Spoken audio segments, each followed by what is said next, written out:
welcome back to my channel. Today's video is going to be a very specific video for me because I'm going to be sharing with you guys the decks I use for spiritual communication. So for paranormal investigating, communicating with spirits, communicating with ghosts, these are the decks that work for me.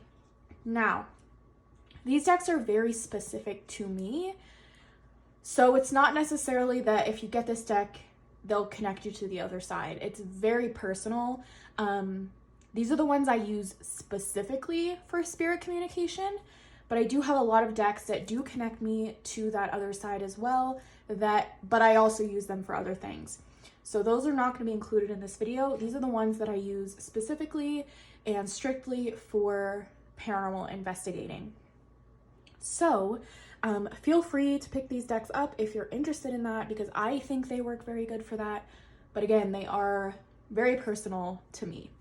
So I guess to give you guys a little bit of a background as to why I use my spiritual tools like this to communicate with the other side, I have always been interested in the paranormal.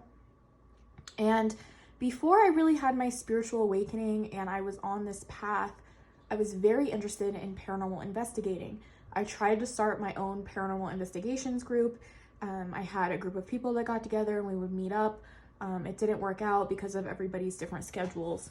But I've done a lot of investigations by myself. I watch paranormal shows all day, every day. So that world has always interested me. And I've had paranormal experiences since I was a child. And I always wondered, why me? And as I've gotten older, I understand that I'm connected to that other side and that ghosts reach out to me because I'm sensitive. So these are decks that I use to help me connect to spirits. So number one we're going to talk about is the Memento Mori Oracle. This is by Claire Goodchild.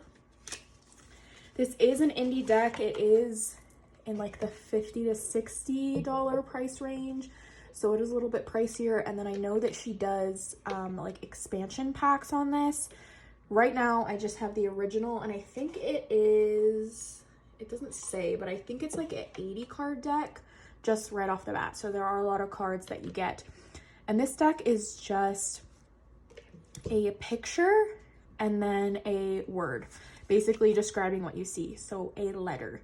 But there's so much you get intuitively, so many hits you get off of this that I get off of this. So for letter, it could be communication, it could be speaking a message from a spirit, right? It just kind of depends. I kind of put myself in a very specific mindset when I'm trying to communicate with spirits. And so it just depends on what comes through. Sometimes it doesn't make sense in the moment. But this deck to me is very much connected to the other side. And I know that a lot of people do actually use this for spirit communication. I know that. So this is one that might just be made for that. The energy that comes off of it, I feel like, is specifically for that. Not to say you can't use it for other things, but I do feel like that intention was there when this deck was made. So again, this is a very intuitive deck. It's not going to give you the message easily. Like, it's something that just is going to have to come to you. And I've used this specifically to speak with the spirit in my home because this house is haunted by somebody. And I also use this in my Tarot Unsolved videos. So if you guys are new here, I do have a series I'm doing on my channel. It's called Tarot Unsolved, and I ask the tarot about life's biggest mysteries.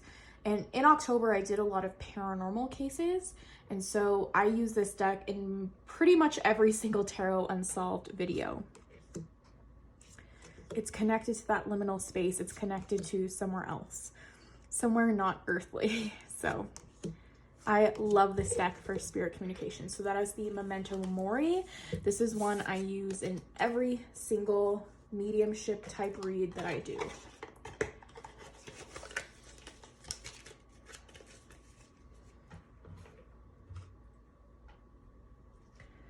So this next one is the Ghosts and Spirits Tarot.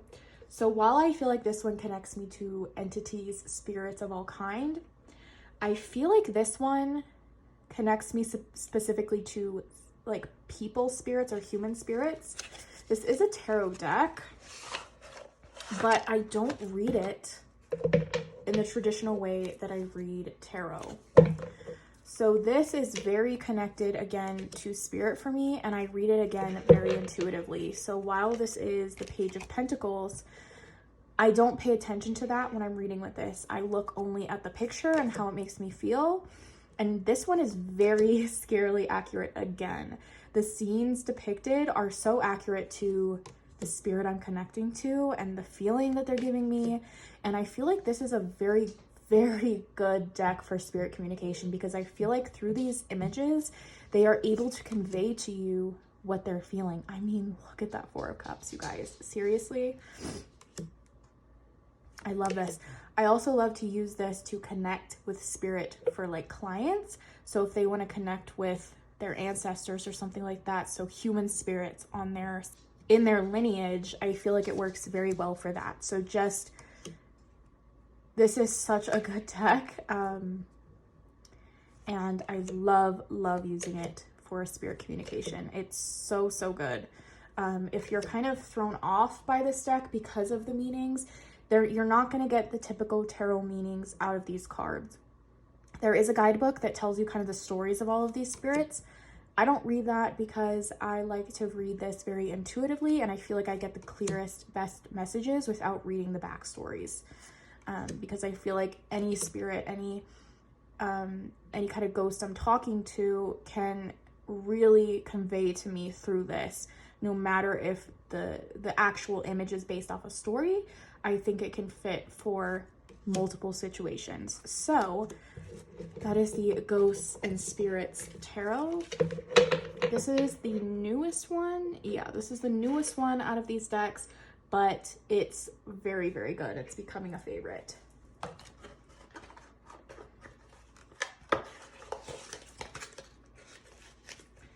Okay, the next one we're going to talk about is the Embroidered Graveyard. So this deck is gorgeous. It literally looks like a Ouija board right here. So of course, spirit communication. This one is really cool because it has things in it like, let's see if we can find any. We have little ones, so like communicating with animals that have passed.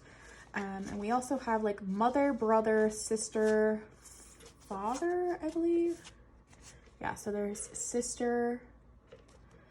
So if you're trying to speak to a specific spirit or a family spirit, this one's really good. If you're trying to figure out if they were a sister or a brother, or what kind of, like if they're a father figure.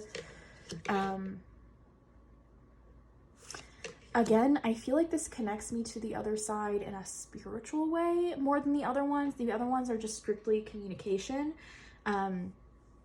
This one is more of a spiritual thing. So if you're trying to connect with your ancestors, but it's very specific to ghosts. It doesn't have to be ancestors. It can just be spirits on the other side giving you guidance. Like, and it's very much like a Ouija board in that way. And this deck is specifically made, and there's a section in the guidebook that is for spirit communication. So you can use this for spirit communication, but you can also use this for introspection. I kind of do both, with a heavy lean on the spirit communication with this deck. This is such a unique deck in my collection, just because it's, again, it's specifically made for talking to ghosts, but it's also very deep as well. I love this deck. And it's really cool because it's embroidered artwork that has been turned into a card.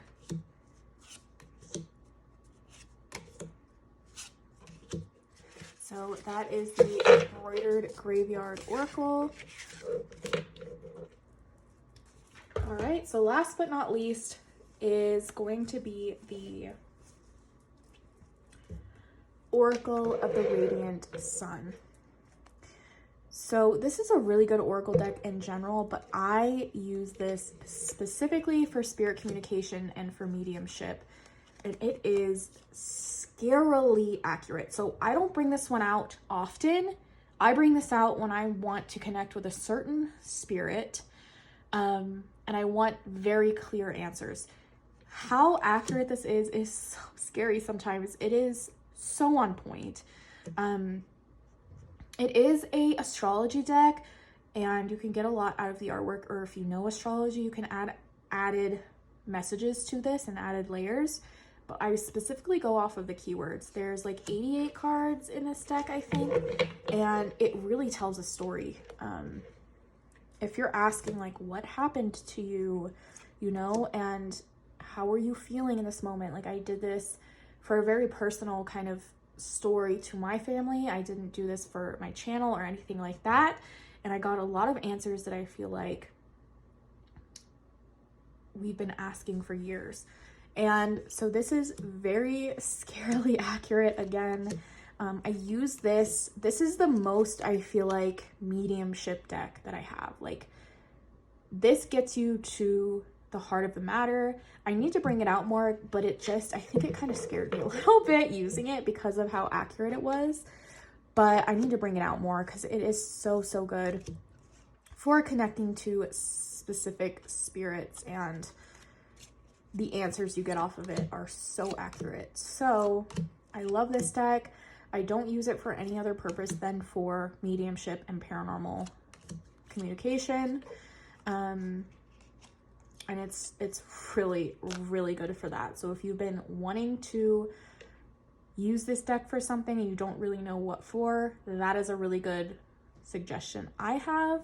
I feel like this deck is connected to the other side for me. I don't know if it's just one kind of ghost that I'm talking to that's giving me all of these answers. I don't know, but it's connected to something higher than myself, for sure, because of how scarily accurate this is. And I use it for paranormal investigating. So that is the Oracle of the Radiant Sun. Again, it's just a really good deck if you just want to use it for divination purposes, for yourself. I am scared to use it for that for myself because of how accurate it is. And I do feel like it can tell the future, and it can see past, present, and future. And it's such a concrete deck that I don't know if I would use it for myself for divination purposes. So yes, that is the Oracle of the Radiant Sun.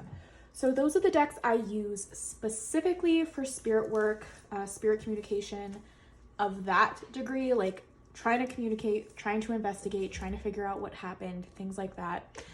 So I would love to know if this is something that you guys do or you use your cards for. I would love to have responses to this video, just because I don't feel like a lot of people talk about using their decks for paranormal work. I know there's one other channel, I think it's Lunaria33. I know she does a lot of like paranormal stuff on her channel mixed with tarot. And I definitely want to make more investigations and stuff like that on this channel. So let me know what you guys thought of this video. Do you talk to spirits as well? Have you had a lot of paranormal experiences in your life? I would love to know. But I love you guys so much, and I'll see you in my next video. Bye.